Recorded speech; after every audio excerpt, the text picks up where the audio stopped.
नमस्कार मेरे साथियों, मैं आपके सामने कुछ विचारों को व्यक्त करने जा रहा हूं और मुझे आशा है कि हमारे विचारों से आप जरूर प्रेरित होंगे।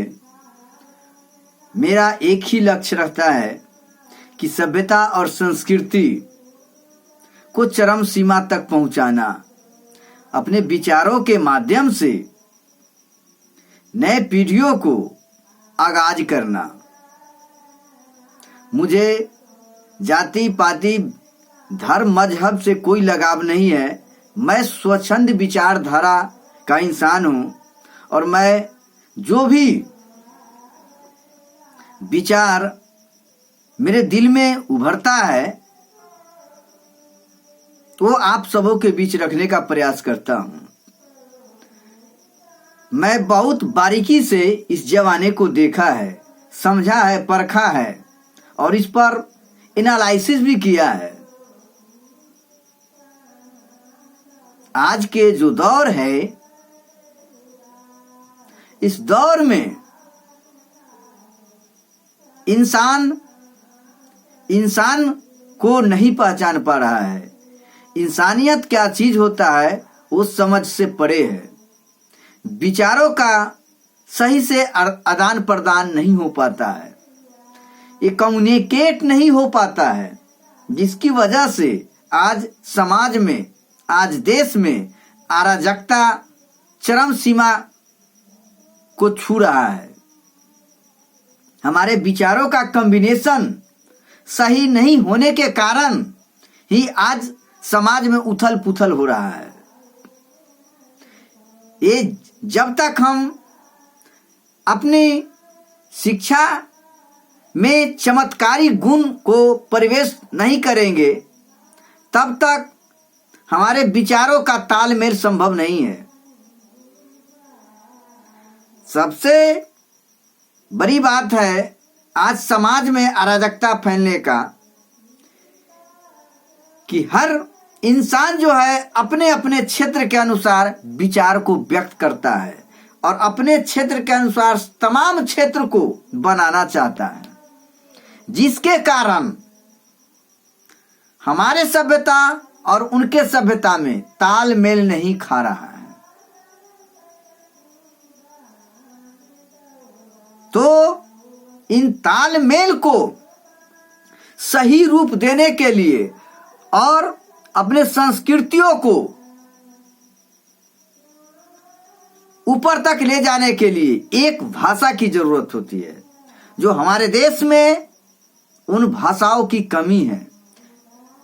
शिक्षा का भी व्यवस्था हर स्टेट में अलग अलग ढंग का है, जिसके कारण आज स्टेट वाइज करके देखिए तो अलगाववाद पैदा होता है ना, अलगाववाद पैदा होता है। तो हमको इसमें सुधारने की जरूरत है। तो चलिए मैं उन विचारों को ऊपर तक ले जाने का कोशिश करूंगा। और ये सब जो विचारधारा और ये सब जो दिशा हम सबको देखने का मिल रहा है, ये सब मनुवादियों का विचारधारा है, ये सामंतवादियों का विचारधारा है। इसी से आतंकवादी का जन्म होता है। आज मूल चीज को भूल करके और काल्पनिकता के व्योम में घूम रहे हैं। देख रहे हैं ना,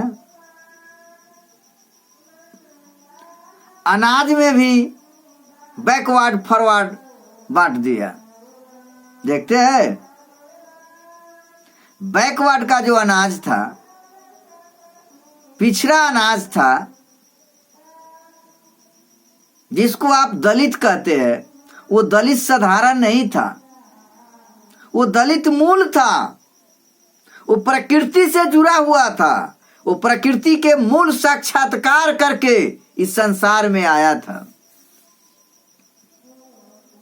और प्रकृति से वो संभोग करता था, विचारों का आदान प्रदान होता था। और ये हाइब्रिड जो है, उच्च जाति है, उसमें मूल संस्कृति का ज्ञान नहीं है, मूल विचारों का ज्ञान नहीं है। देख रहे हैं हाइब्रिड क्या है? ये चावल है, गेहूं है। आज मरुआ की खेती खत्म हो गया, आज सामा की खेती खत्म हो गया, कौनी का खेती खत्म हो गया। ये सब मूल था।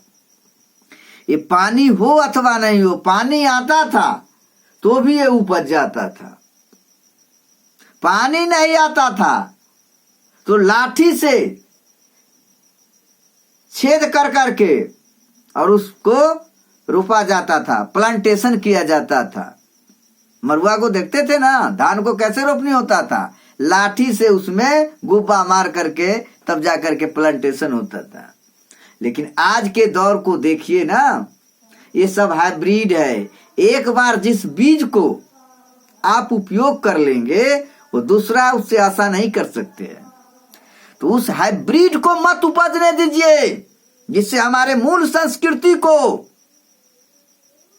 हानि हो, हमारे मूल संस्कृति को वो ध्वस्त कर दे, हमारे संस्कृतियों को पैरे तले कुचल दे। मैं उस हाइब्रिड को ऊपर उठने देना नहीं चाहता हूं जिससे मेरा सृष्टि ही खत्म हो जाए, दोबारा सृष्टि का निर्माण भी नहीं हो पाए। वैसे हाइब्रिड को मैं देखना नहीं चाहता हूं। इसीलिए मूल संस्कृति को परखिए। आज मूल संस्कृति परखने की जरूरत है। भीमराव अंबेडकर के विचारों को ये धरातल पर लाने की जरूरत है। उनका मूल संस्कृति था, मूल विचार था। शुरू से लेकर ऊपर तक देखिए ना, आज भी मैं उदाहरण के साथ पेश कर रहा हूं। हाइब्रिड मार्केट में चल रही है ना बीज, वो कितने बार आप यूज कर सकते हैं? एक बार, दोबारा नहीं। आज चावल को देखिए, मूल चावल कहां चला गया? वो स्वाद कहां है? तो मैं उसको कह रहा हूं, उन विचारों को उठाइए, लाइए धरातल पर, तब हमारी संस्कृति बचेगी, हमारी विचारधारा बचेगी, हमारे मानव संसाधन का कल्याण होगा। नहीं तो विनाश के चरम सीमा पर आ चुके हैं।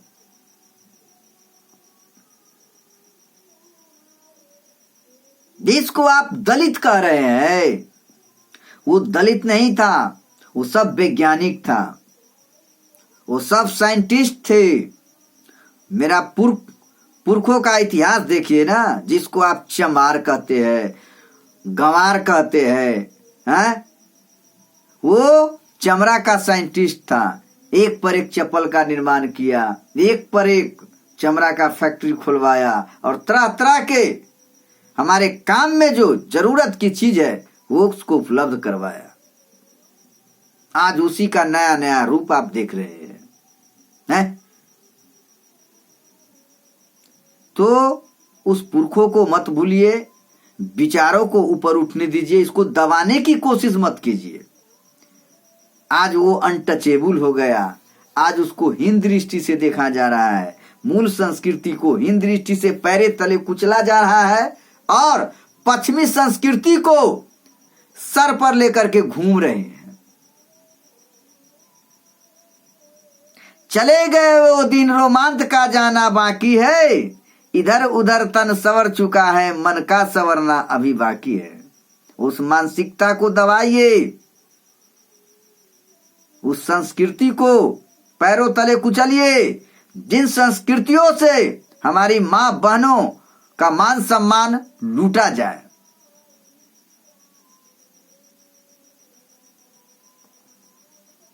ये धर्म की आग में जला करके ये दलित इंसानों को कुचला जा रहा है, शोषण किया जा रहा है। धर्म का अपना कोई ज्ञान नहीं होता है, धर्म की कोई चेतना नहीं होती है। और मां को सृष्टि का ज्ञान नहीं होता है, धर्म की कोई चेतना नहीं होती है, और मां को जिन्होंने सृष्टि की रचना करने के काबिल है उसको अपना कोई ज्ञान नहीं होता है।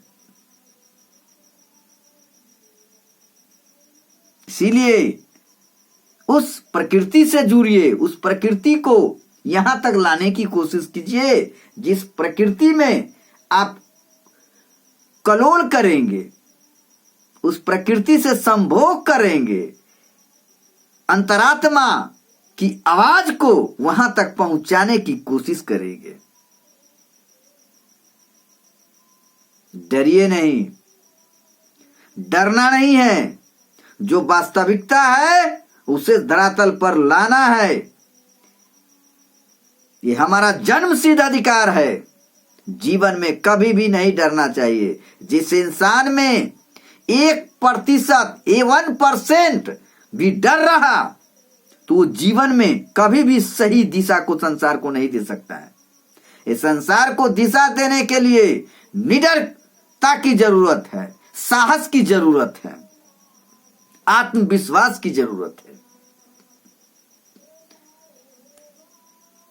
उस भीमराव अंबेडकर के इतिहास को पढ़िए, जिन्होंने उस जमाने में कितने ताने बाने से लड़ करके यहां तक पहुंचा दिया, इतिहास को एक नया मोड़ दिया। जिस मानव को देखने से ब्राह्मणवादियों, मनुवादियों भाग जाता था, हम छुआ जाएंगे, अछूत हो जाएंगे। जो खुद अछूत था, जो खुद अछूत था, अनटचेबल कास्ट आर्य जब यहां से गया तो वो छोड़ कर गया था, इसके लिए इसको अछूत किया और हमारे मूलवासी को, हमारे दलित भाई को अनटचेबल में घोषित कर दिया, अपने सवर्णों में आ गया। सवर्ण मतलब अच्छा वर्ण, जो जिसको नस्ल का पता नहीं है वो अपने आप को अच्छा वर्ण में घोषित कर दिया और हमको संस्कृत पढ़ा करके मनुवादी विचारधारा को सबों में प्रवेश करवा दिया, अपने भाषा का दास बनाया और आप सब पागल की औलाद की तरह भटकते रहे, अपना साहस खो दिए उनके सामने, अपने मूल संस्कृति को छोड़कर, अपनी मां को छोड़ करके दूसरे को मां को अपना लिया। वो संस्कृत पढ़ाया। संस्कृत का मतलब समझते हैं? सवर्णों का किया हुआ कृति, भाषा। सवर्ण कश्यप कौन था? वो आर्य का एक ऋषि मुनि था। वो अपनी भाषा के द्वारा आपको दास बनाया, हिंदू में घोषित करवाया, दासता स्वीकार करवा लिया भाषा के द्वारा, विचारों के द्वारा। और हमारी जो भाषा थी क्या थी, कभी जानते हैं? नहीं जानते हैं। उस संस्कृत को छोड़िए, सवर्णकृत को छोड़िए, चमरकृत को पढ़िए। दलितकृत का जो भाषा है, जो विचार है, उसको ऊपर लाइए, तब हमारी संस्कृति ऊपर तक जाएगी। मूल भाषा को लाइए, मूल विचारों को लाइए। ये विदेशी विचारों को ला करके आप असमंजस की स्थिति में फंसे हुए हैं, दुविधा के संसार में आप घूम रहे हैं, कभी अपनी आत्मा की आवाज को संसार के सामने व्यक्त नहीं कर पा रहे हैं। क्या आप सृष्टि को सही जगह देंगे? नहीं देंगे।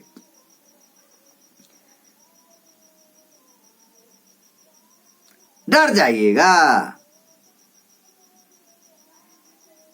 अरे फलदार वृक्ष पर हर साल पत्थर चलते रहता है, पत्थर मारते रहता है, नहीं मारता है? मारेगा कि नहीं मारेगा? आप दलित बस्ती से उठे हैं, आप पर चोट लगेगा, सवर्णों का इतिहास खत्म होगा, सवर्णों का संस्कृति पर धवा बोलिएगा तो आपके ऊपर प्रतिघात करवे करेगा, इसमें कोई शक नहीं है। पेड़ पर पत्थर मारते रहेगा, मारने वाला, आम तोड़ने वाला, क्या तू अपना फरना छोड़ दीजिएगा, फल देना छोड़ देगा? वो फल देना उसका परम सिद्ध अधिकार है, वो देगा ही, फलेगा भी, मीठा फल भी देगा, खट्टा फल भी देगा, लेकिन देगा ही। तो आप अपने धर्म से विचलित हो जाइएगा, जी नहीं, डरिए नहीं, साहस के साथ अपने अधिकार को रखिए, अपनी भाषा के रखिए, अपनी जुबान को रखिए, डरो नहीं। जो डर गया उसका इतिहास ही खत्म है। आज हमारा दलित समाज इतना दर दर के ठोकर खा करके यहां तक आया है। जो डर गया उसका कोई इतिहास ही नहीं बना। जो नहीं डरा, जो लारा टकरार किया, उसका इतिहास देखिए ना, देख रहे हैं ना, क्या देख रहे हैं। और मरने से डरते हैं, जब विपत्ति आएगा तो कोई साथ नहीं देगा। सीता जी जब वनवास गए थे तो उनका रक्षक राम और लक्ष्मण था। जब अपहरण हुआ ना उनको, रावण जो था अपहरण किया, तो उनका सारा दूल्हा और देवर सब पार हो गया, कोई साथ में नहीं था। द्रौपदी को जब चीरहरण हुआ तो 55 को दूल्हा था, ओ बलशाली, सबके सब महान था, महान धनुर्धर, महान बलशाली, महान भाला बर्ची तलवार चलाने वाला, सब देखते रह गया और चीरहरण हो गया। मां के गर्भ से पैदा लिया था अभिमन्यु, वेदन शक्ति काफी थी, वेदने की क्षमता थी, फिर भी वो चक्रव्यूह में फंस ही गया। नहीं फंसा, फंसा कि नहीं फंसा। तो आपको रोकने से ये प्राण रुकने वाला नहीं है। जिस दिन जाना होगा उसको जाना तय है। तो फिर बीच मझधार में क्यों हो, डरते क्यों हो? खुल करके लड़ो, उठाओ हथियार और खुल करके लड़ो, जंग बाज बनो।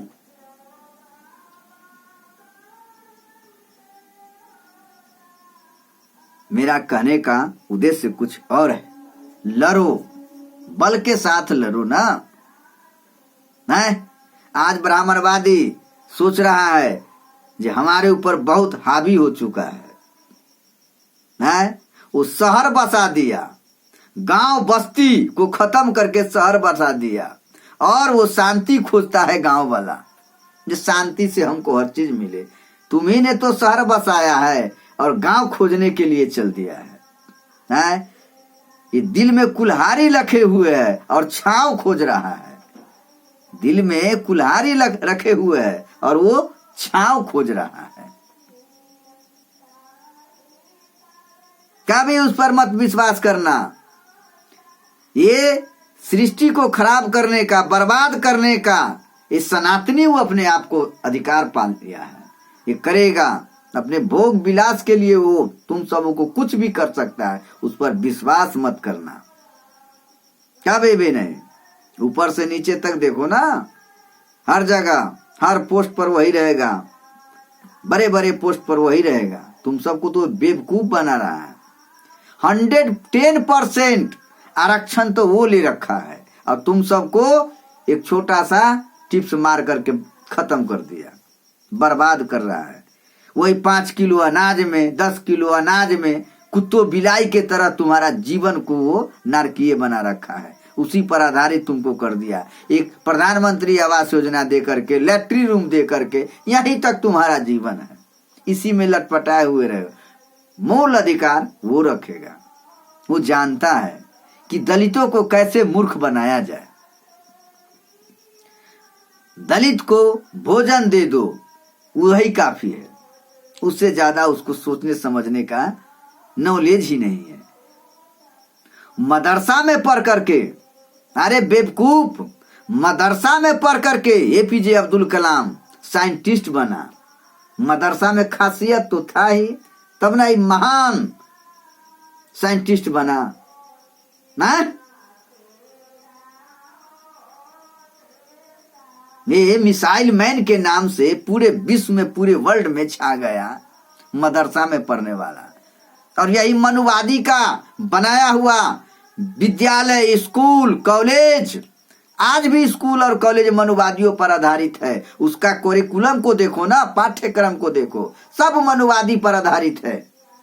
उसमें पढ़ने वाला क्या करता है जानते हो? वो गाय का मूत्र, वैसा प्रोफेसर पैदा होता है जो गाय के मूत्र पिलाएगा और कहेगा तुम्हारा कैंसर खत्म हो गया। गोबर खिलाएगा, है, बतू को देवता मनवाएगा, कुत्ता को देवता मनवाएगा, गाय को, भैंस को, है, सांड को देवता मनवाएगा, बैल को पूजवाएगा और आदमी को उसको जलन होगा, आदमी से छुआ जाएगा। यही शिक्षा देगा। इस विद्यालय में यही शिक्षा दिया जाता है कि मानव को मानव से घृणा करवाएगा और पशु को देवता बना करके तुमको पूजवाएगा। वो जिंदा पशु को न, मरा हुआ पशु को। मर जाएगा बाप ना, दशराध करवाएगा, कहेगा कि 10 किलो अनाज दो ना, चढ़ाइए, वो बाप वहां खाएगा। कहाँ? वही भोकनपुरा में। तो खाइए जाकर के, बाप खूब खाएगा, लिपस्टिक लगा लगा कर माँ खाएंगे। यही वो देता है ज्ञान। यही मनुवादी विद्यालय है जिसमें जातिवाद, कास्टिज्म की शिक्षा दिया जाता है।